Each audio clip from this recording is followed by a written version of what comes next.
Sophie. Hey, bird. Oh, Sophie. Bird, what doing? Bird, what has? Sophie. Oh, okay. Keep hold. Grab on. Bird. Oh, Sophie, Sophie, Sophie. What are we doing, bird? Bird, bird, bird.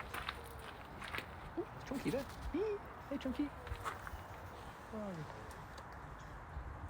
Licking the crow's food? Yeah, of course you are. Why would you not? Hey, hey, hey, gang. It's us. We're back.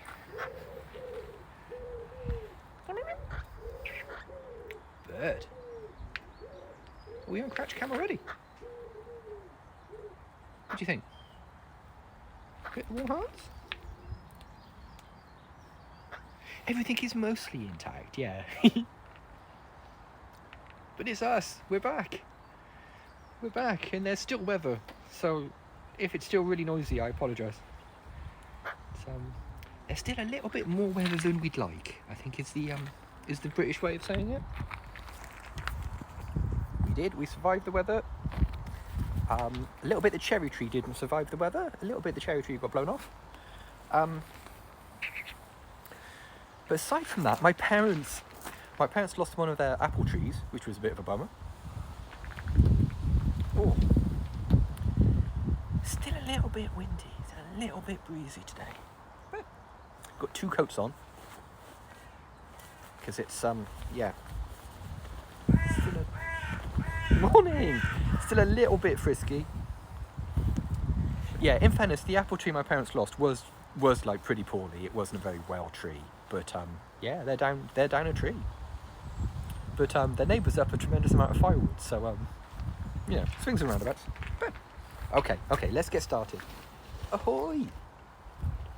Yes, you know what day it is, don't you? You definitely know. There we are. Ahoy, hoy! Keep dropping it. Why you keep dropping it? Hi. Popcorns. What do you think? This is right, isn't it? Also, you're getting it everywhere.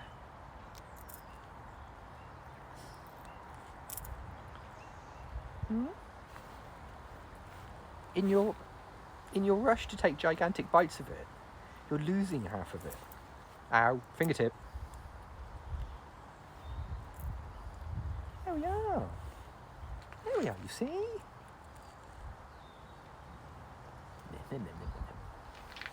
Sophie spent the entire day yesterday, well, like us, spent the entire day yesterday indoors. Didn't you? It's getting a bit much in the end. We weren't too bad, but bits of the UK really got it. The Isle of Wight, which is a small island just off the coast of like southern England, recorded 112 mile an hour wind, which is unheard of in the UK. Also, we've got magpie business. Hang on. Oh, what's this? You managed to keep your bit station, vaguely.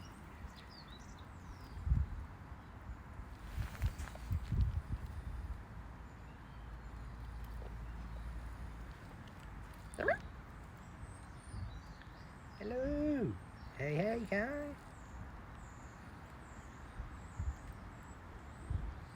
So you did. Okay. Lazy Saturday afternoon or just biffing holes in cardboard? Tracking bird. I am curious orb. What do you think? Come on, bird. I've got stuff in my coat pocket for you. I'll show you. Got a new piece of cuttlefish. A gigantic bit of cuttlefish actually. Might have snapped it off a little bit big, but really, that's it. Squish it in there, bird. Get it in there. Bird. Spot the old cuttlefish. Yeah, the O2 Arena got it right in a place that you don't really want to get it.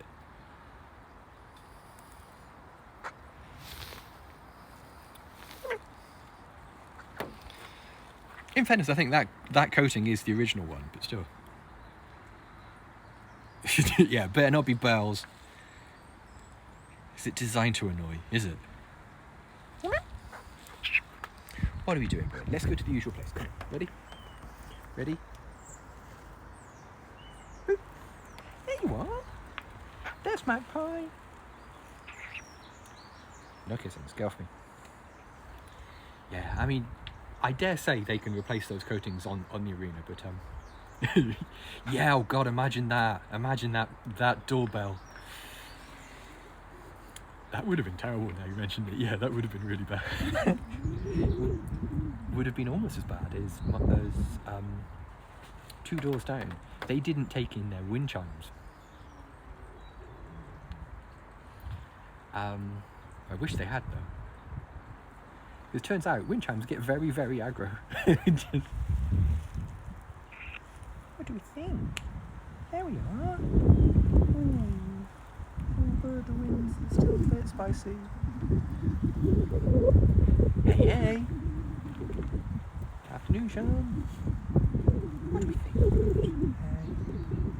Yeah, the entire day, all you could hear was wind chimes. It was so bad that people on Teams calls I was having at work were, she is as soft as she looks. She's every bit. Oh, a very soft girl. People I was on Teams calls with for work were going like, can I hear bells or something? It's like, kind of. Still can't get that 1 foot settled, can you? Every now and again. Yeah, like that. Very soft, yeah. This bit here is softness. What are you doing here? That's it. Get that foot folded up properly. She can't seem to get one of her feet sorted when she performs.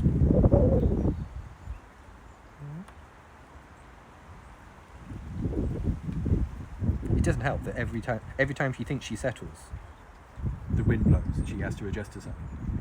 Yes. Yeah, it was a little bit much in the end. Welcome to Bird News. Yeah, we're here. Yeah, she can't quite get one of her legs like that. Or hand warmer. I'm happy to be part of this. I'm happy to be part of it. I did watch the jet stream. Yep, we watched Big Jets, whatever it's called. We did watch that.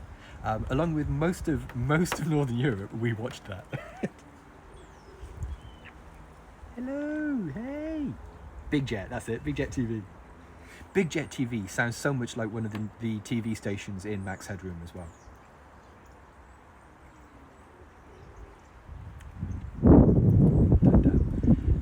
The female made me switch it off on the TV channel, on the TV downstairs, because I had it on the big TV, and she made me switch it off because she legitimately couldn't take the stress of it. Every time one of the planes did like something a bit spooky, she was like, "Oh no, I can't watch it. Why am I watching this?" How many people are on that plane? It's like 200-300 people. Just like, "Oh, switch it off. Oh god." Sort of thing. Come on, bird, settle.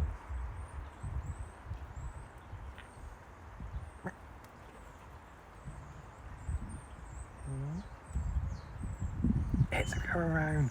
Bosh. Yeah, what she does is she folds her legs up and then gently lowers her belly, the skin of her belly, onto my hand to soak up body heat. Yeah, I've been on a plane like that. It is not comfy, is it? It's not reassuring at all. I flew into I think it was Heathrow, and when we were like not far, like 100 feet off the tarmac, a side wind hit us, and as I looked out of the window, all I could see was like tarmac rushing past. And it was just like, oh, I'd quite like to get off this aeroplane now, please. I would,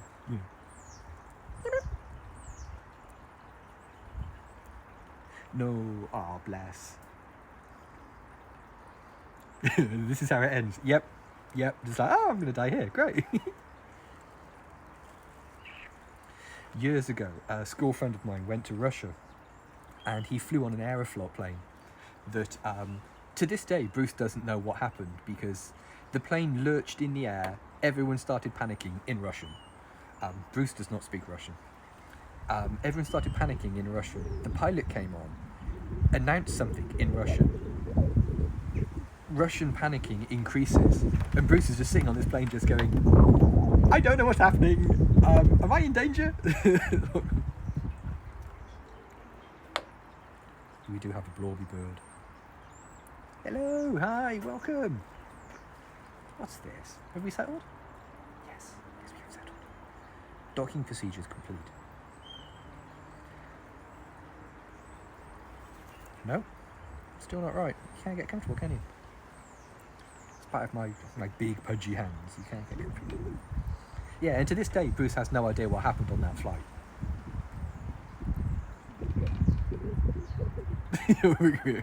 Don't worry, I haven't been up very long. It's 2 o'clock now. I think I woke up about 10:30, 11 o'clock, and I'm not completely sure of my own name today. Yeah, no necks, no legs, floof. I don't think we have mockingbirds here in the UK. I don't think so. I've never seen them. We certainly don't have wild mockingbirds. What do you think, bird? I've got the ring light. We can go inside if you want. Okay, you don't have to stay out here just for us. We can go inside. Streamworkers MOT day. Oh, I hate MOT day. Oh. I hate MOT day. I've never been able to. I literally ordering it.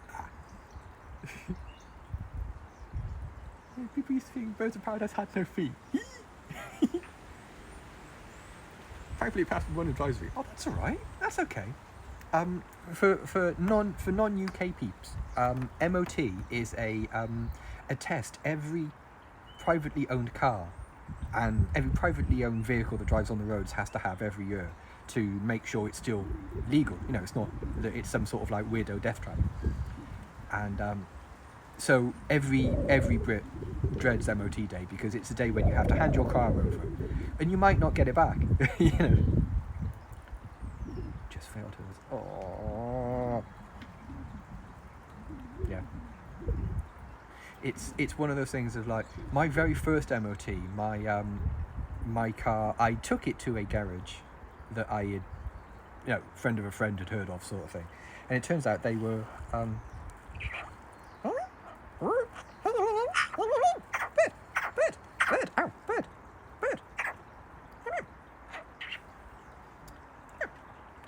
I took it to this one garage who were unscrupulous and wonky, and they ripped me off, and ever since then I've had like great. Ever since this, you get the fullest of annual best fun. Yeah. I mean, the thing with the MOT is it only guarantees that your car was roadworthy on that day. That's even the paperwork says that. Just like, when inspected, your car was roadworthy.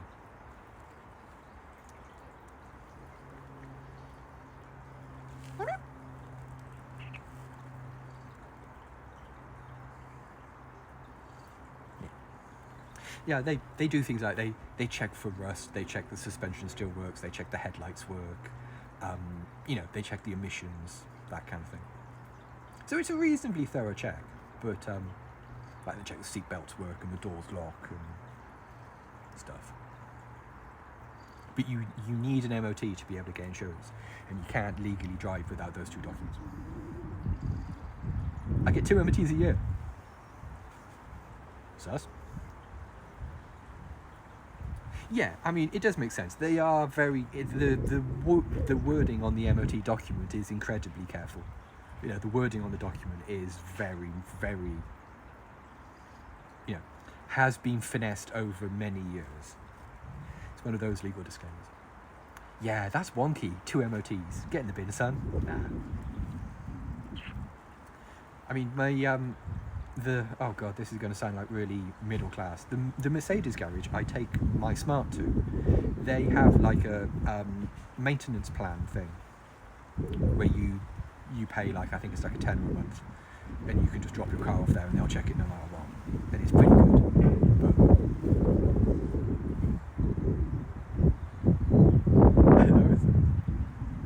Yeah, that's exactly how it's worded. Yeah, I think the worst one I had was on the smart I've got now. Like the day before my MOT, I didn't so much hit a pothole as I fell into a pothole, and one of my suspension struts just shattered, just like the spring and the strut just broke, and so when I limped into the garage on the next day for the MOT, the mechanic just went, "Well, that's a fail, isn't it?" It's like, "Yes, I don't need you to tell me that. Thank you. Could you just please fix my car?" Just be a dear. Fix the car. Yeah.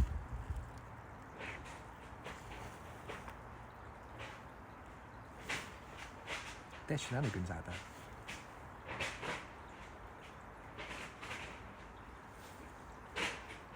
Sherlock Holmes, yeah. Your powers of perception are strong, Holmes.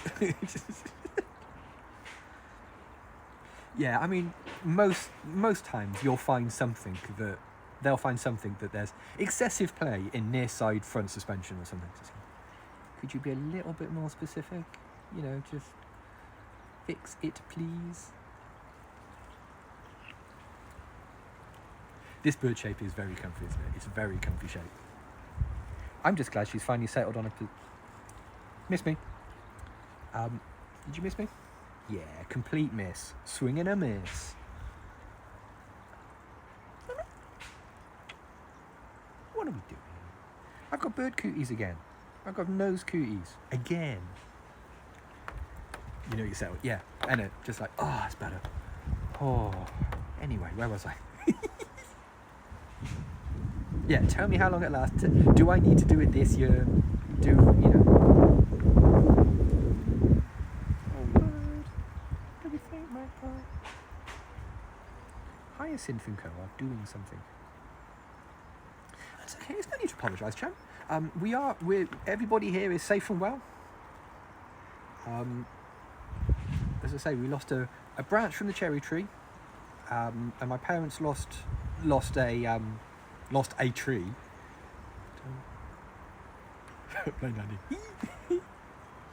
Yeah, I could do without Hyacinth making weird crunchy banging noises.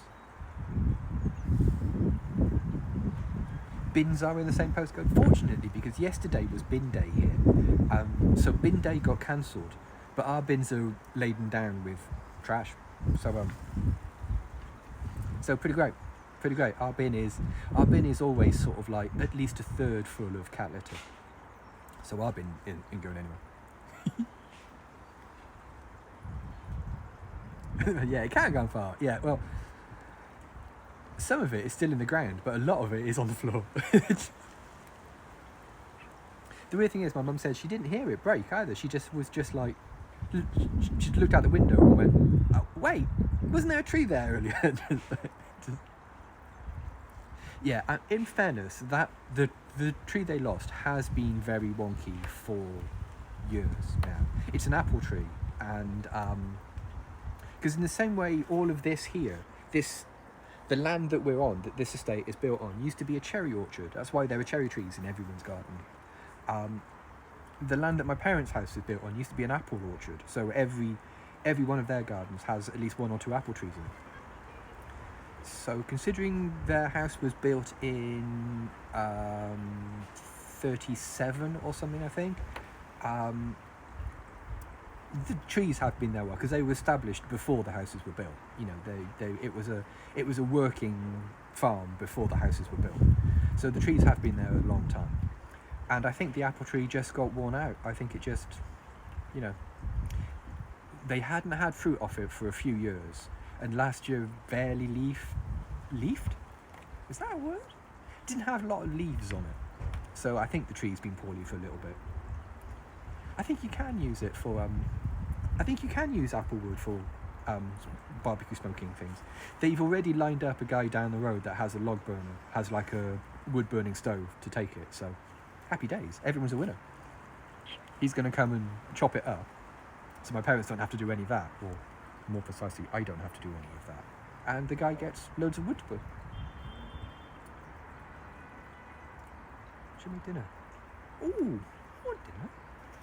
The trees do give cherries, but on the whole, we tend not to get many cherries because all the birds eat them. Noodles on the hog, yes.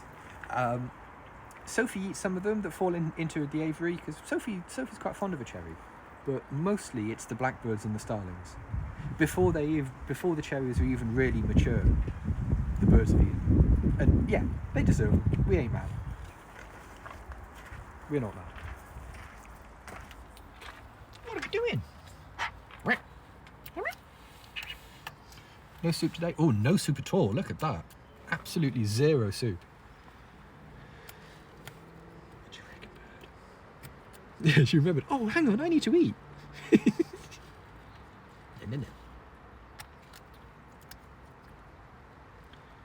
I know what I want. Food.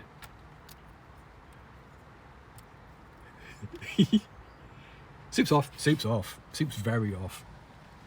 Soup's so off it was never on. It just... What do you reckon? No. It's the delicate crunchings.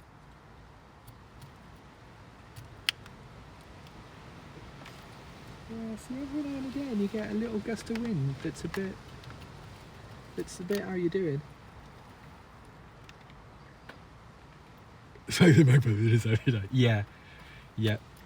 Strikes very much of a man who spent his entire day staring at a computer indoors. Well, I mean that's not massively different from what I do normally, in fairness. But oh no, I'm going to have to sit inside and surf the internet and play video games. Hang on, that's what I would be doing anyway. What do you reckon, bird? Ghost soup. Homeopathic soup. Memories of soup.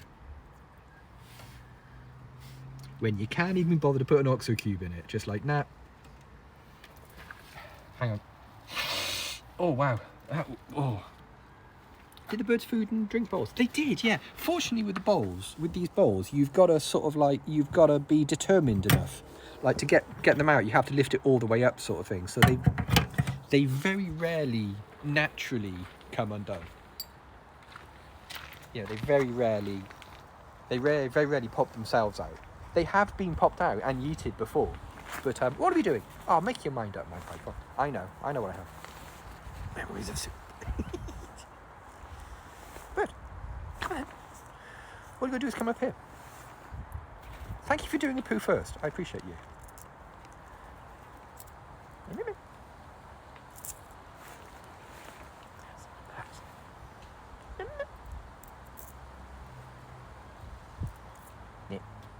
See, the small bites are much more, they're less exciting, but they're far, far more responsible. Aren't they? It means you don't do that weird noise you do when you cram an entire popcorn in your mouth, because you're disgusting. Are you disgusting? Are you? Trying to adjust that camera without getting too much of my hand in shot. How very dare you?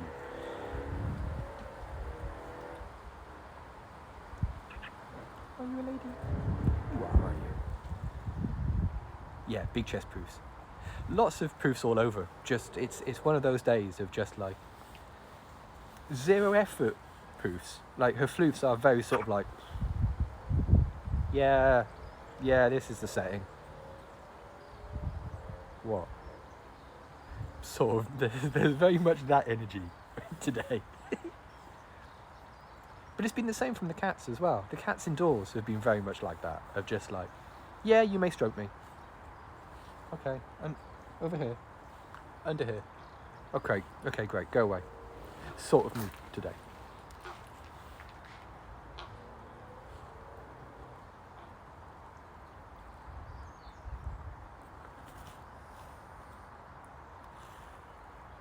Ooh. I think we might have just had one of the ravens go overhead. All right, settle down now. Well, zero effort. Like some days you have to sort of like as a bird, some days your floofs are a maintenance floof. You're floofing to keep yourself warm, or you're keeping yourself dry, or you're keeping yourself cool. All of those are like different shaped floofs. Some days it's just I know my hair's a mess, I can't be bothered to comb it sort of energy. You know what I mean? It's just one of those, just like...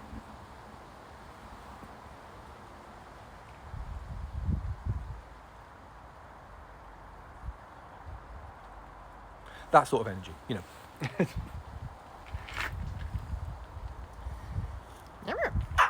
Big hair, don't care.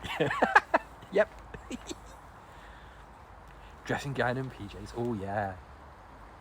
Scumpy jumper and a pair of trackies. Nice. Yeah, good floof day, bad floof day. Yeah, 100%. Some days this is a shape you're consciously doing. Some days this is just the shape you wake up with. Isn't it?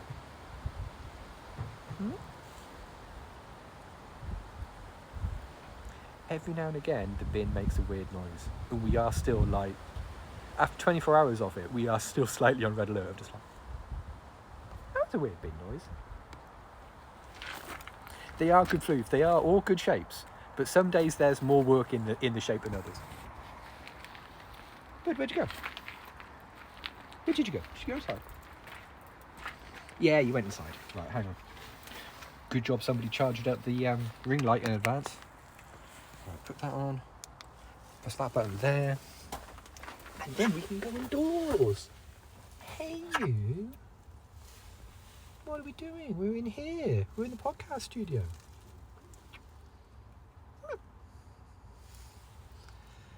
Here we are, in the podcast studio. And coming up next on NPR, we've got...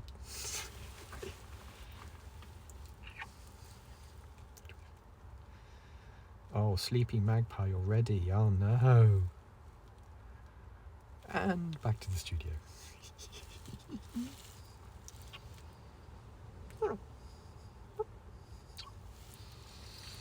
I always remember that thing.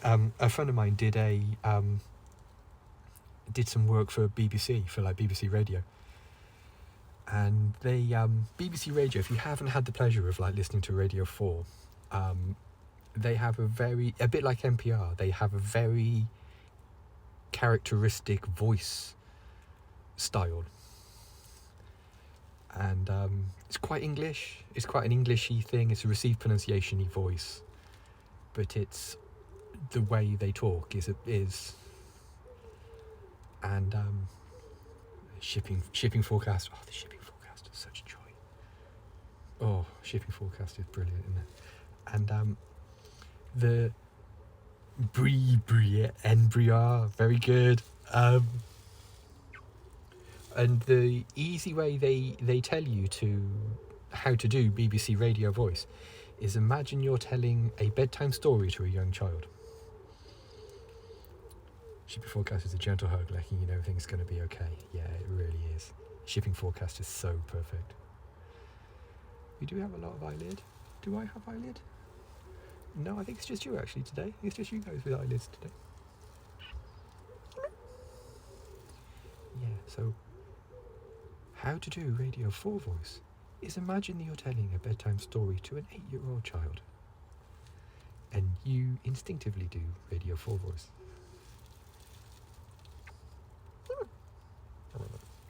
And that's why Radio 4 is so comfy, because it's just like, night night.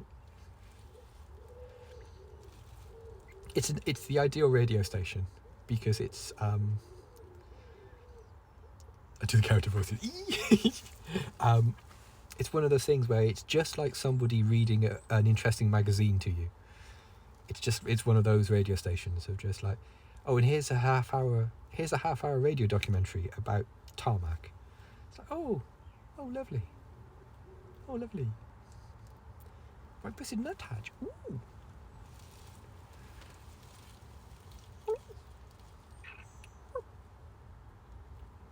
Tiny Gronk.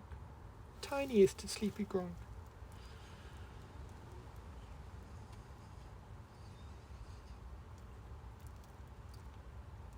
Lovely older man on a farm.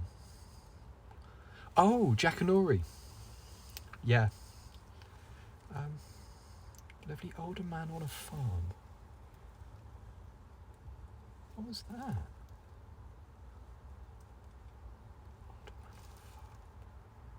I'm trying to think what that was. Maybe not a farm.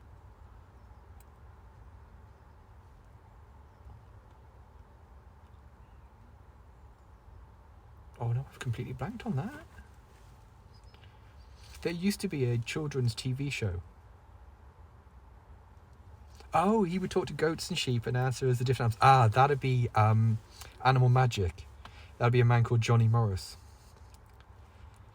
He would narrate video of animals with his own like take on what they sounded like. So elephants always sounded like this, and that kind of thing. Yeah. Finger Bobs was also chill, but Finger Bobs was like a little hand puppet mouse. Yeah, so rude. I know, right? Yes.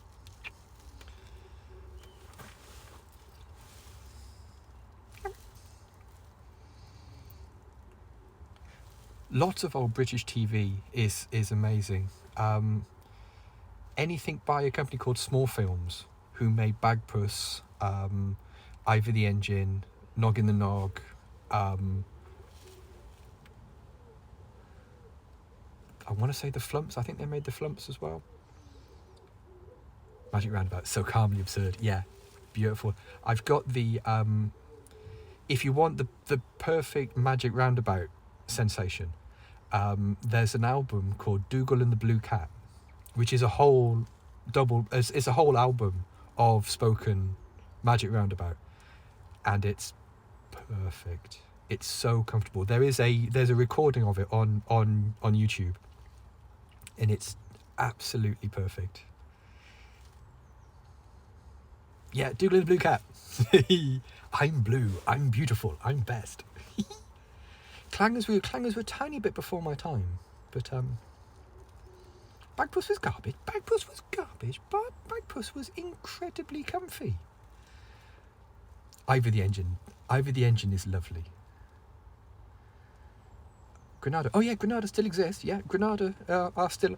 I think they used to be a TV station. Now I think they're just a production company. But I've seen the Granada logo on things. Yeah. It was better for criticising Bagpuss. Yeah, that's a small time out there, I think. But yeah, anything by Oliver Posgate and Small Films, just so comfortable.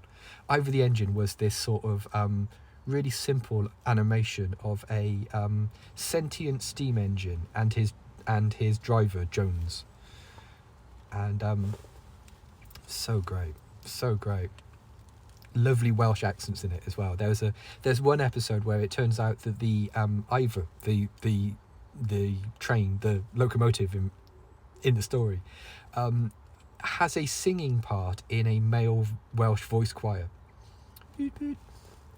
And it's such a comfy episode. Like Jones the Steam takes him to a performance of the male voice choir. So beautiful.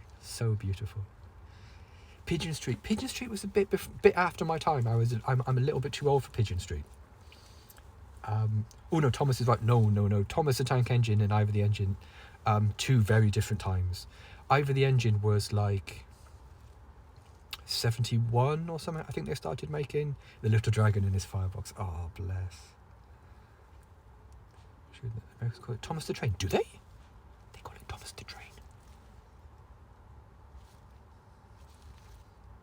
America, get with the plan, America. It is Thomas the Tank Engine. But he's not a train. No, he is not a train. He is a locomotive. He's only a train when he has carriages attached to him, as any fool know.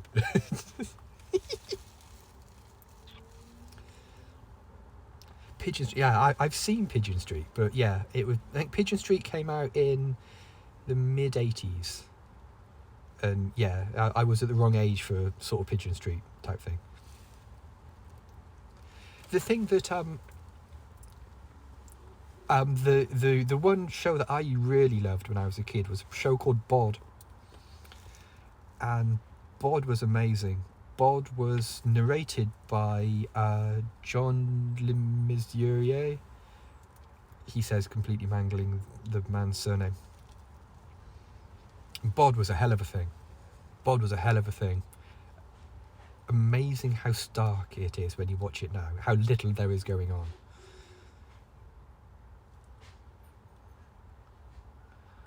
Oh, bless. Yeah, the female briefly worked for a, briefly, for a couple of years, worked for a company that prints and makes school books, like school textbooks. Yeah, that's it, John Lewis, yeah.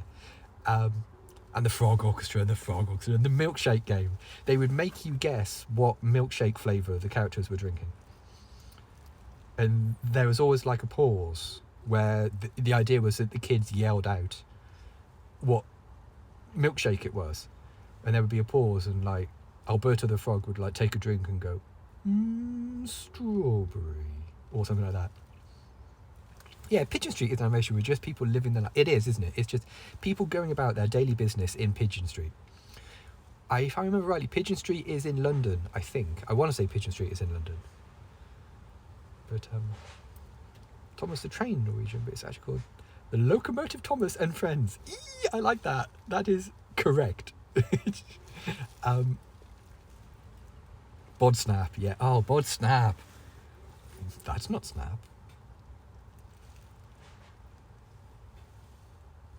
Oh, it's in Brum.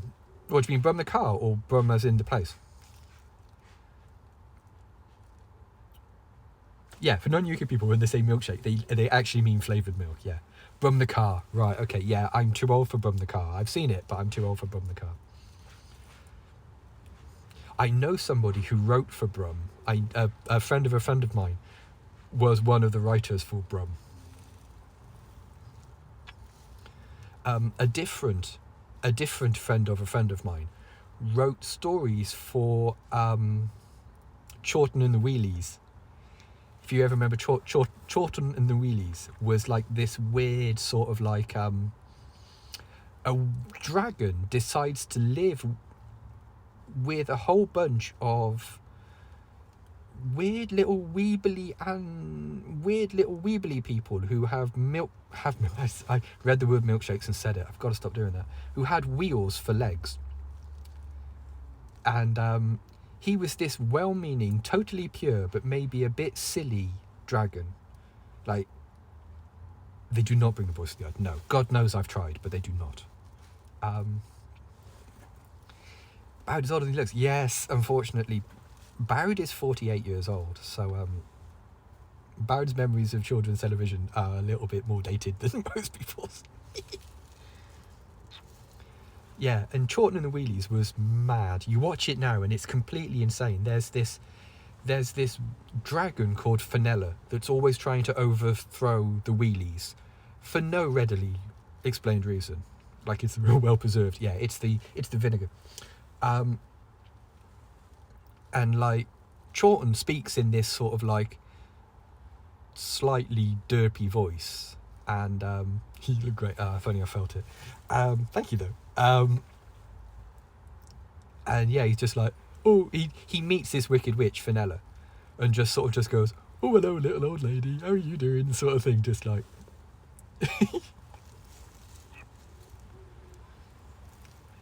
And Chorlton and the Wheelies was lovely. It was very comfortable. The Wheelies from the Wizard of Oz sequel? I don't think so. We could do the voices in the kitchen. Yes! You are now aware of Chorlton's voice.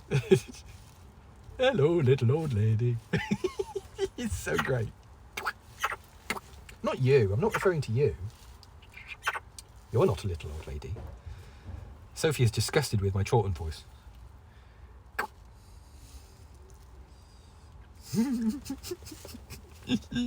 Yep.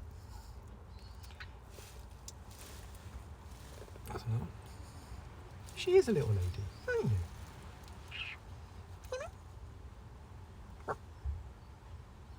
Bet you'll be glad when this bit springs over and you can go out.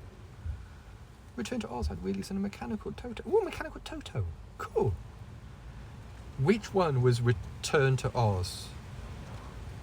Oh no, I'm thinking of the Wiz. In my mind,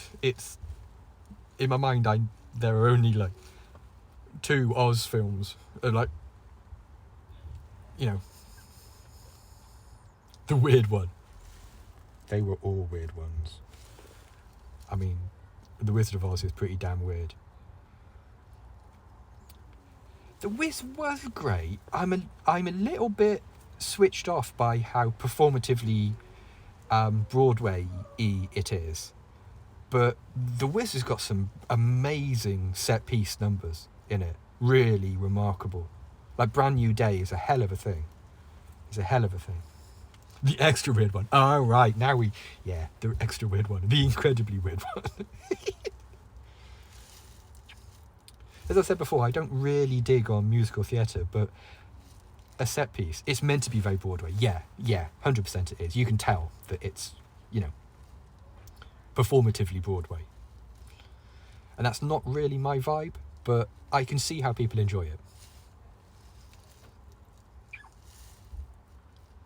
I'm not really big on like jazz hand musicals. But yeah, I've seen and enjoyed Wiz. Not very bad way. Yeah, no, not very bad way. Yeah. No, that is the human nose. It's just like my level of like Broadway performative musical things like that stops at things like Rocky Horror and Little Shop of Horrors and that kind of thing. I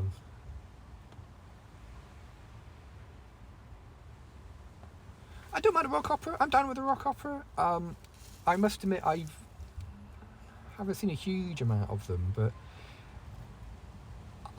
I'm always a little bit Rocky Horror is something, isn't it though? Yeah, 100%. Watch Sound of Music but haven't seen Rent. Yeah, that's a really good way of putting it. I haven't seen Rent. Rent looks like it would annoy me immensely. I read the synopsis for the Queen one, We Will Rock You, and I nearly had to buy a new computer. I read the synopsis for the plot on Wikipedia, and I had to stop because I was getting annoyed. I was like, if I have to read any more of this, I'm going to need a new computer because this is infuriating to me. Yeah, Ben Elton. Shame on Ben Elton. Yeah, 100%. It's embarrassing. People enjoy it, and I'm firmly on team let people enjoy things. But they have shooed in so many Queen lyrics into the script and things. It looks peak cringe. To my eye, it looks just incredibly cringe. Because there's a name for those, isn't it? Like jukebox musicals or something. That they just exploit a band's back catalogue for narrative purposes. And I'm of the opinion that should be against the law. Because I don't like it, so I'd ban it. I'm on the 3rd season of Toast of London. Oh, it's so great. Oh, it's so great, isn't it? Toast is just so... Toast is an amazing character. Like, I think the thing with Toast of London and Toast of Hollywood and all that is that everyone involved in it is clearly having a brilliant time. I mean, whoop, that's some wonky camera angles. Sorry, gang. It's one of those things where everybody's having a time. Everybody's having a brilliant... No hands? Hands? No hands? Hands, okay. Everyone's just taking big, chewy bites out of the scenery and loving it. And yeah. Toast is very satisfying. Come on then.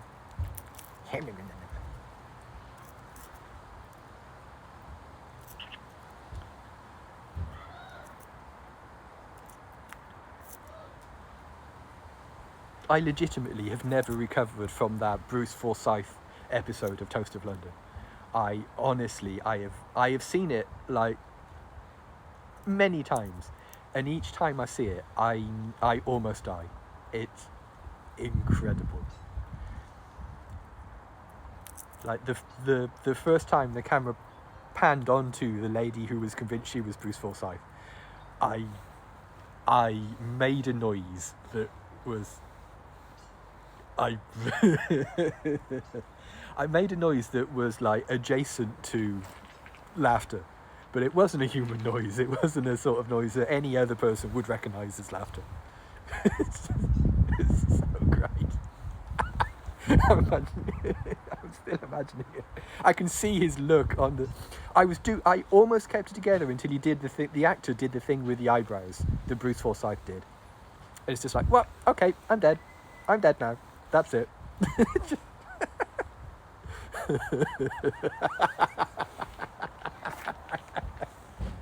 I'm laughing at something none of you can see. I am sorry.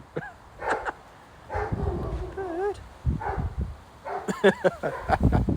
Yeah, if you can get to see Toast of London, in a way, I think it's on iPlayer or something like that. I commend it to you. It is one hell of a thing.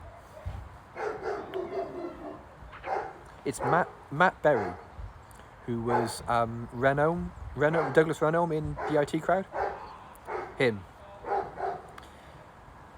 He writes and performs it, and it is unbelievable. Yeah. Father. Matt Berry is a treasure, yeah.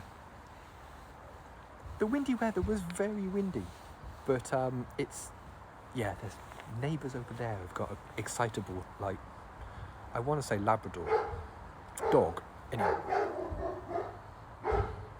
yeah, he does have a lovely singing voice. He's a very talented musician. He writes all the incidental music for all of the Toasts. He's put out a couple of albums of jazz that are very solid.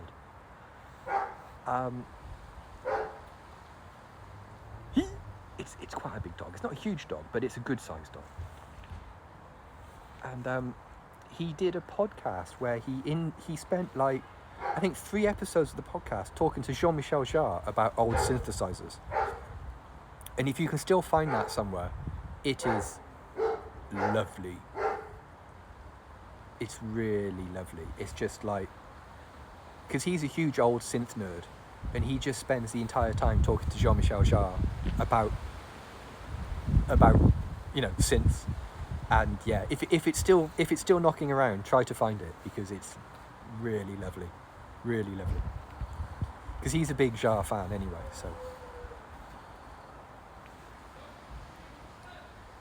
Yeah, I was amazed that the Toast voice isn't his normal voice. That is an act that he puts on. Oh, Gary Newman, yeah. Well, Gary Newman can be a bit dry. I saw an interview with him a few years ago, and he can be a little bit...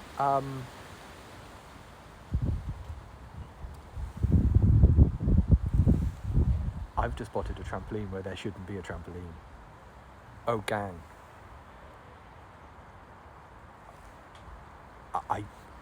I hate to derail the lovely conversation we're having about synths, but I have just spotted a trampoline in an alignment that is incorrect.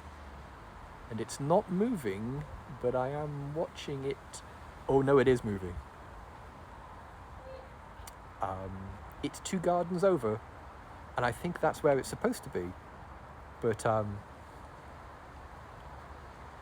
that is not the correct alignment. It's aligned on an axis that trampolines normally aren't.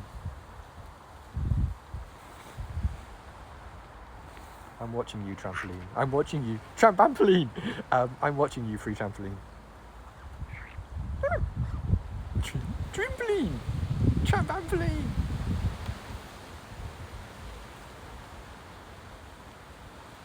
Okay, quite a big gust of wind hit it, and it didn't move hugely, but it did move. I'm sure it's fun. Not now, trampoline. Not now, flying trampoline. Come on. I think it's okay, but I am keeping one eye on that trampoline. What do you reckon, bird? I've got to keep my head here so you all don't get blinded. But it looks like it also means I've got a bit of a halo, and it also draws into account. draws to attention the fact that I haven't combed my hair today.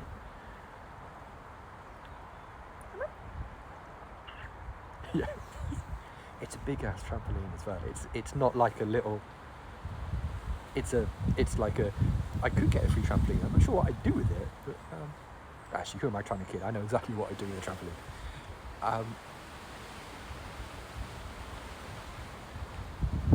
It just moved quite a bit. Trampolines doesn't work. Okay, it just moved a couple of feet. I am moderately concerned.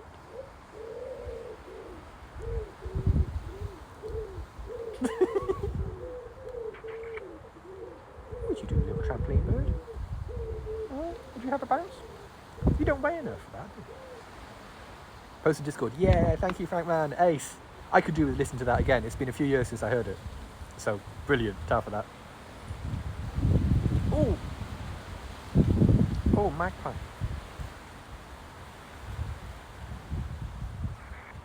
No thoughts. Only worms. And poos. Your aim's really off today, mate. You've missed 3 times. That's 3 strikes and you're out, bird. Don't worry, I'll get you later. Probably will. Welcome to Trampoline Cast with your host, Bowdy and Sophie.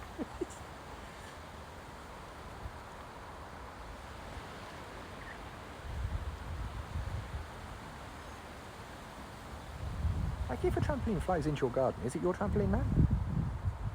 You know? Asking for a friend.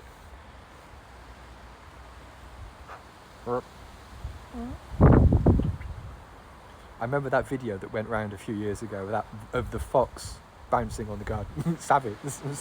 Yep. Finders keepers. We nearly had a bit of a trampoline's a wild game. We had a pheasant in our garden, like last year, like late last year. We had a pheasant come into our garden, just like. I wasn't expecting to see a pheasant in here. Also, pheasants, trampers' rights.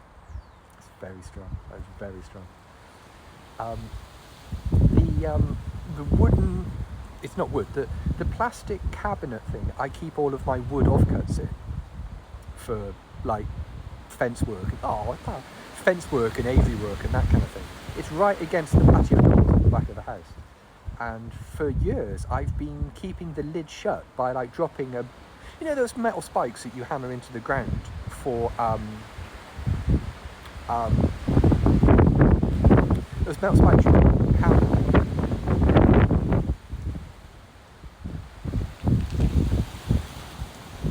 Well then, when you're making fences and things, so it's like 4 metal spikes you hammer into the ground.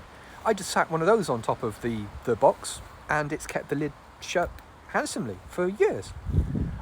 Yesterday, a gust of wind hit it and fired that metal spike into the patio door window. Fortunately, it hammered it threw it against the window flat side. If it had been spike first, that would have gone directly through the patio window, like quite easily, because it's a big ass spike. So now now the lid of it is closed with bricks. There are nope. Hang on, what's going on here? There we go. Okay, I'll show you the spike. I'll try to show you the spike. That's the storage box, and that's the spike down there. And it tried to put that through that window. And yeah, pretty spicy times. What are we doing, bud? Yeah, that would have gone through that would have gone through that window very easily. Oh, bird. What do you think, mate? Show you the trampoline. I'll show you my view of the trampoline. The trampoline is over there. Can you see that? On its edge.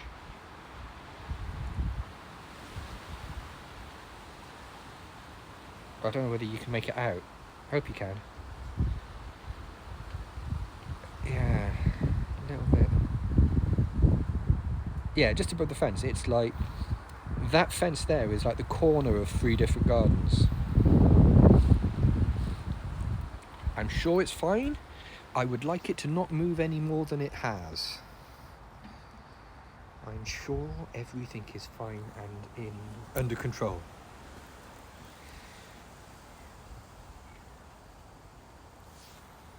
While we're wandering around... Oh! Hey, Voids! It's fine. Everything is fine. What are you talking about? No worries, mate.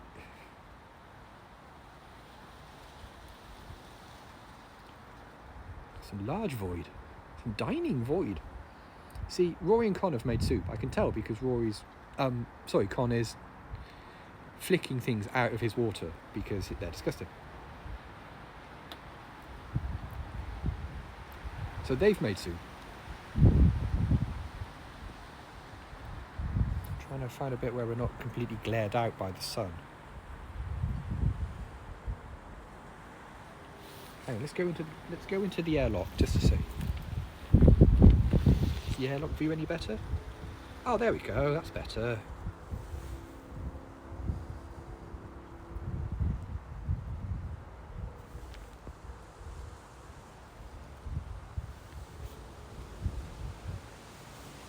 Summon order a large void.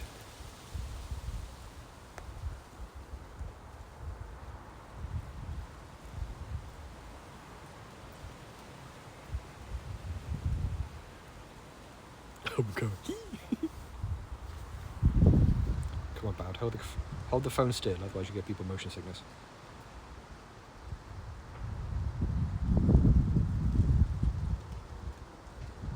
See, someone's made soup. Someone's thinking ahead here, Soph.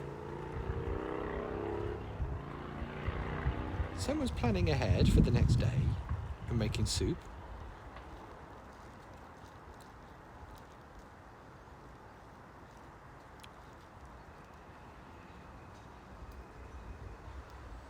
Greetings, large bird friend.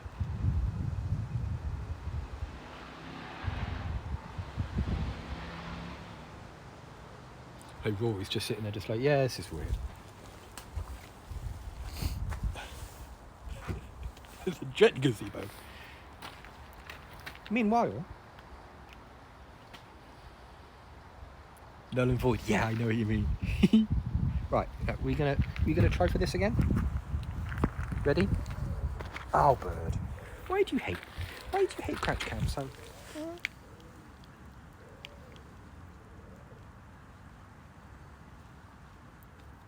Oh, did I miss a question? Oh, I'm sorry. Did someone say?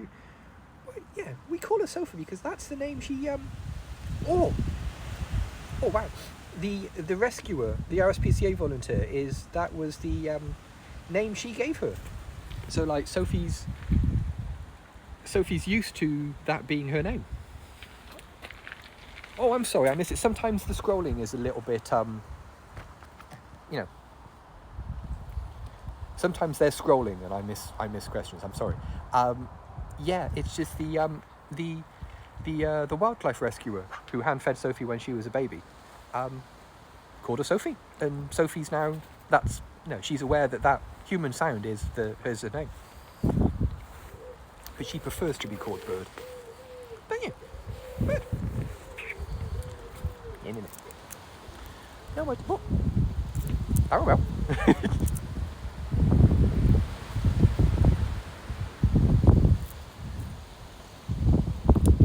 No, unfortunately not. We've never actually, because we got her from a wildlife rescue that the volunteer handed her off to when she was like an adolescent. So we've never been in contact with or even met the RSPCA volunteer that hand-fed her, which is a shame. It would be nice to show her and say hi and thank you and all of that sort of thing. What do you think? Expand the origin story a little bit? Find out why you're called Sophie. You're named after Sophie. Yeah? What do you think, Bird? I like Sophie as a girl's name anyway, actually. It's quite a nice soft name.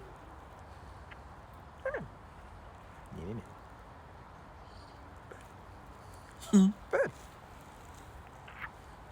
You like Bird, don't you? Bird.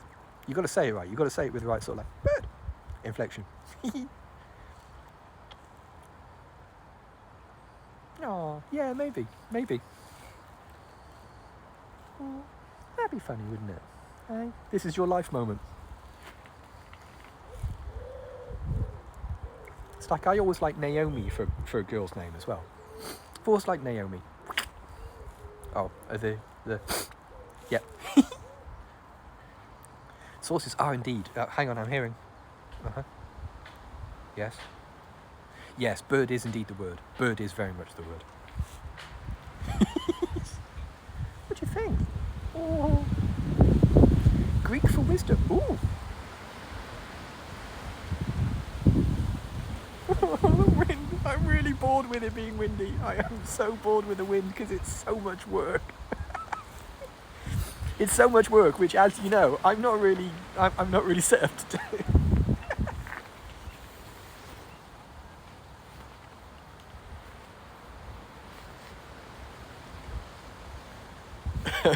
Yeah, taps earpiece. The earpiece meme is very strong. It's such a good way of just.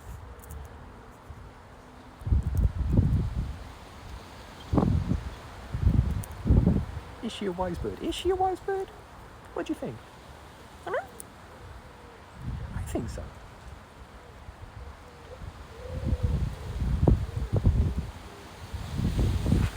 I think she is definitely a not stupid bird.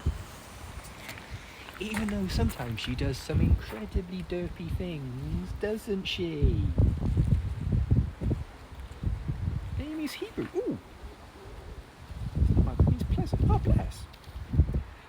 I remember seeing something about Naomi also being very popular.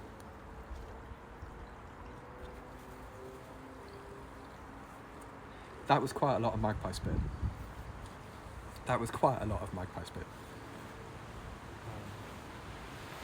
Where'd you go? Yeah, I read somewhere as well that Naomi is quite popular in Japan, because in Japan in Japanese, like the symbols that you write Naomi with also mean something like above all beauty or something, if I remember rightly as well.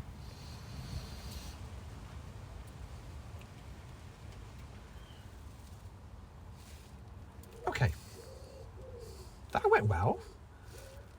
I was wanted a face full of magpie spit. Cheers, bird. Very probably Jewish name. Oh, bless. Oh, cool. I like Naomi. It's a nice sound when you say it.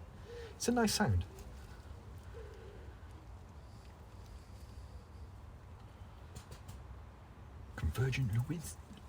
Convergent linguistic evolution. Whoa. I think I played bass for them in the 90s. I remember. That's a nose. That is a nose. Yeah, okay, I know. Oh, okay. Phone memes? I've got some phone memes. I've got that one with the monkey, and I've got the one with the... Oh, God. I'm sorry, my brain isn't a normal one. I'm really sorry.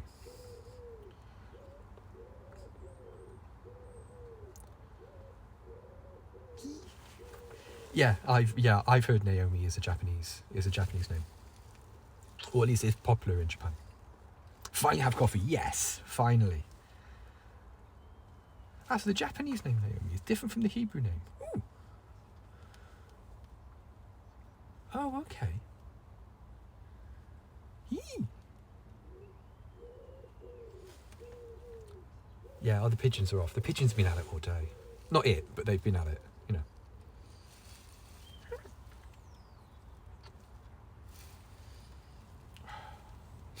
Oh, okay. Okay, now look, I'm just going to have like one or two big sniffs and get it over with. I do apologise. Hang on a minute. Oh.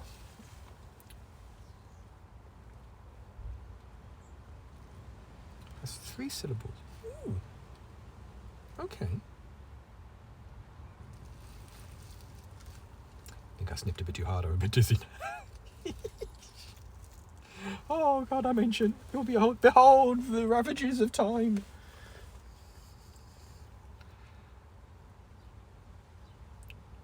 Oh, okay, a lot of names in common use in English go from Hebrew or Greek via Bible. Yeah, I can see that. Yeah. I always remember somebody saying when it comes to like choosing baby names, you'll never go wrong with something out the Bible. Isn't that right, Methuselah? Sarah, Hebrew for princess. Oh, bless. Oh, see, that's nice, isn't it? Hebrew for princess.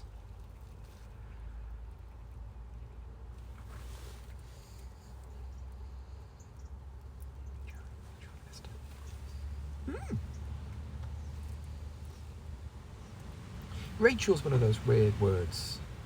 Like Michael, I never quite know which way around to put the A and the E. I like Michael especially, I always mistype Michael. And like either way round, the A and the E don't look right to me. Like neither way round, my brain passes them as Michael. Which is really weird. Who named the son Plutarco? Spanish form of Plutarch. It's further right in Irish. You know what I mean? Neither Michael or Michael, neither of them look right to me. Both ways round, my brain goes, is that right? Michael's Hebrew. Ooh. Plutarcho. That's a thing though, isn't it?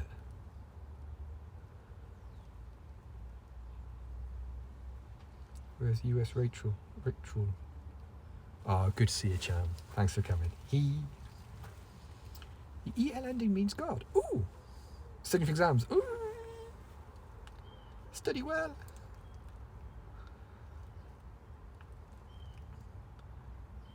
Ah, right. Mike EL because of the angel names. Sheep out.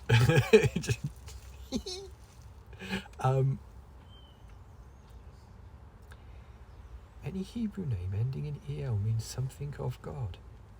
Like Kali. Ace, I didn't know that. That's going to help me remember Michael. Thanks for that.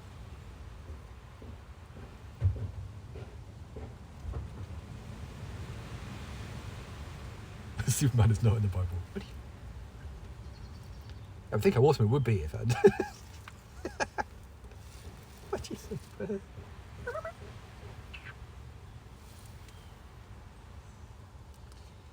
Near a guy, excuse me, especially Theodore and Suneva. Theodore's not bad because Theodore you can always shorten. I've always felt like you should give kids names where you can shorten them or change them, or if you don't like one of them, use the other one and that kind of thing. You know, like I'm Andrew James Bowd.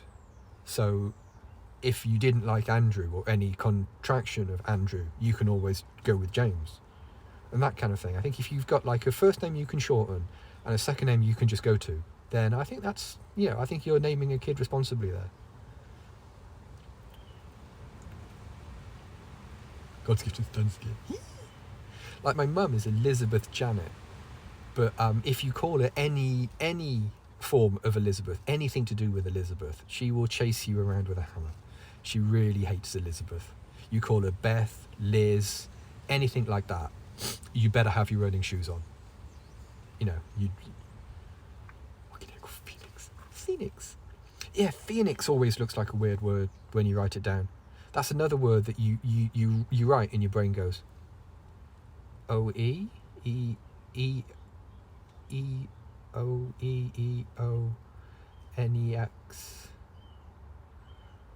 Phoenix, yeah. Phoenix. Yeah. Yeah, she just my mum's called Janet. It's never occurred to me it never occurred. I remember telling a story to a friend of mine about Elizabeth, and he jokingly called Mum Elizabeth to her face, and she stopped in her tracks, was just like, I don't know who put you up to this. Actually, I do know who put you up to this, but if you call me that again, you will be walking with a limp. And Darren, the friend in question, was just like, okay then, all right, you seem serious and slightly mad. So,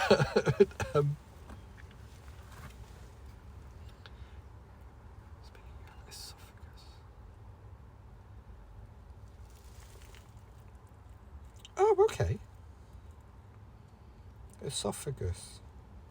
It's not a word I write. And I have to look down my glasses to see the screen that close up.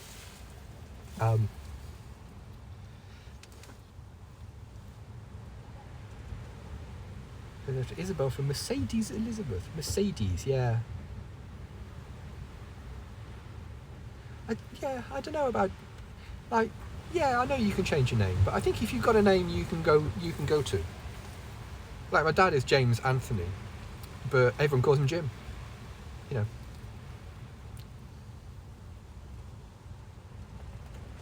Yeah. Ooh. You're going to name me Ashley Nicole.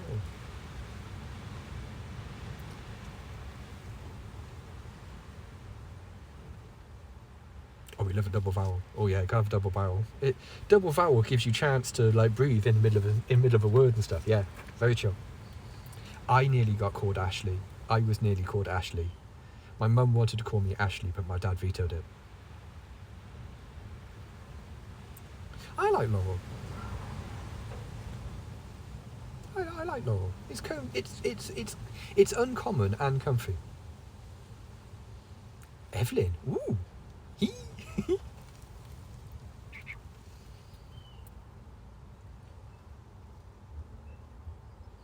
Team Almost Ashley. Yep.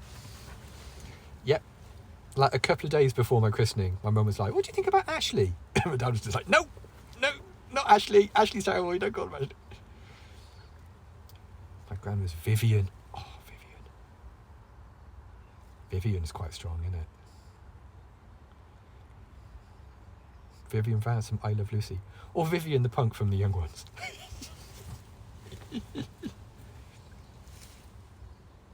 Oh, now I've got the sleepy side now. My mum nearly called you Fernando after the ABBA song. Wait, hang on a minute, really? E from the ABBA song. Can you hear the drums, Fernando? Because I'm Vivian, my husband is Rick. So great. So great. People's poet. Call me Fernando. I mean, Fernando's got flair, hasn't it? Fernando's got a vibe on it. You're gonna tell your name to someone and they'll be like, they're gonna go home and go, I met someone called Fernando today. Hell of a day. What a day. Something's moving in the garden.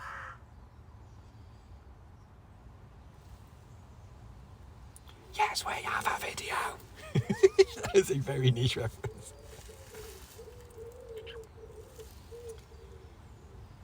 Mike, can you actually overdose on laxative pills? I don't know, Michael, but I'm going to hang around and find out. You know what? I am going to put Sophie on this perch, and I am going to check that it is not actually the trampoline. Let's just have a quick look to make sure that the trampoline isn't... I don't think it was. I don't think it was a trampoline. Something's a little bit spicier around here. Can you pigeons?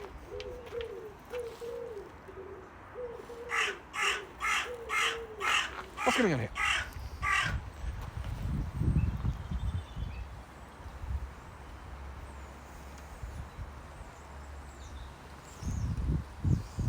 I only know of two Fernandos.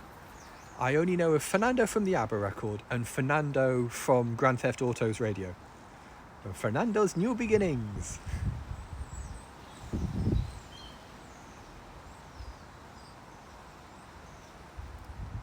Egg custards. Oh yeah, those egg custards are amazing. Yeah.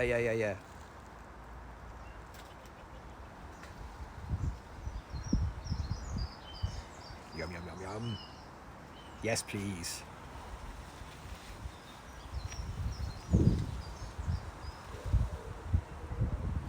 There were Chinese bakeries? No way, really? There's a, every sort of like 6 months or so, there's a European market in our town. Okay, you two. Alan Partridge's son is Fernando. Yeah, absolutely. Like, I assume the European market still exists. It hasn't been... Oh, bless. I don't think it's been a thing for a little while, thanks to COVID. And the fact that, you know, we've made it quite clear that we don't want anything to do with Europe anymore. But that was always good for getting pastries and things and cake.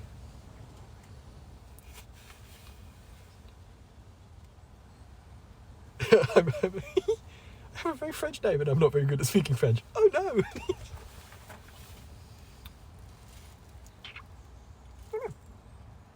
Like here in the UK, we have a custard tart as well, which is another entirely different recipe as well.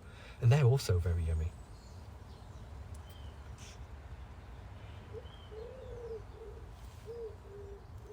What do we think? A bum warm. I've had a bum warm. Mm-hmm.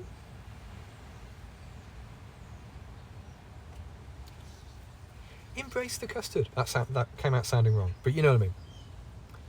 Egg custard tarts, UK egg custard tarts are nice.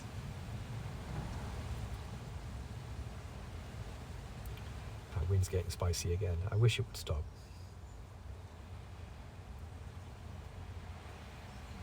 I think pastilles de nata are probably nicer than English egg custard tarts, but egg custard tarts are also nice.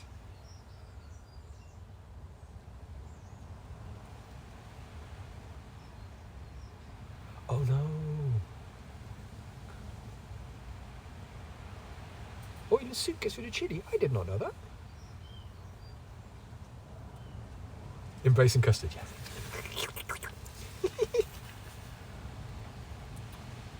We do have bread pudding. Yeah, we do have bread pudding.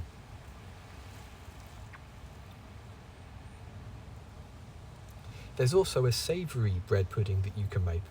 So, yeah, the moment I said soup, my brain went, you mean soap, right?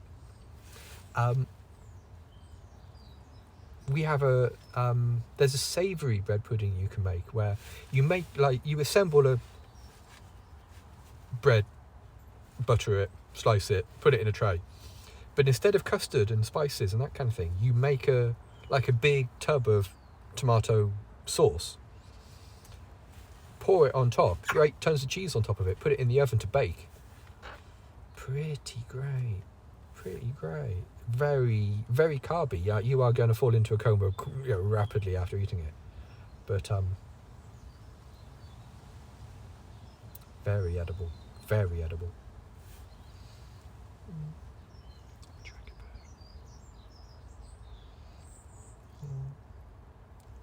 Ding ding, all aboard the note train. Yeah, it's sort of like you make like your tomato pasta sauce sort of thing, but you make tons of it so you can pour it over the bread. And yeah, it's good eating. I mean, it's quite carby, but that's how you know it's good. Carbs are nature's way of telling you should eat more. What do you think?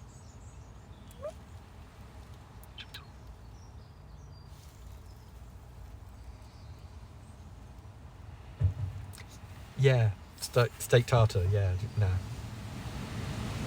Ooh! Okay, we're off. Where are we going, bud?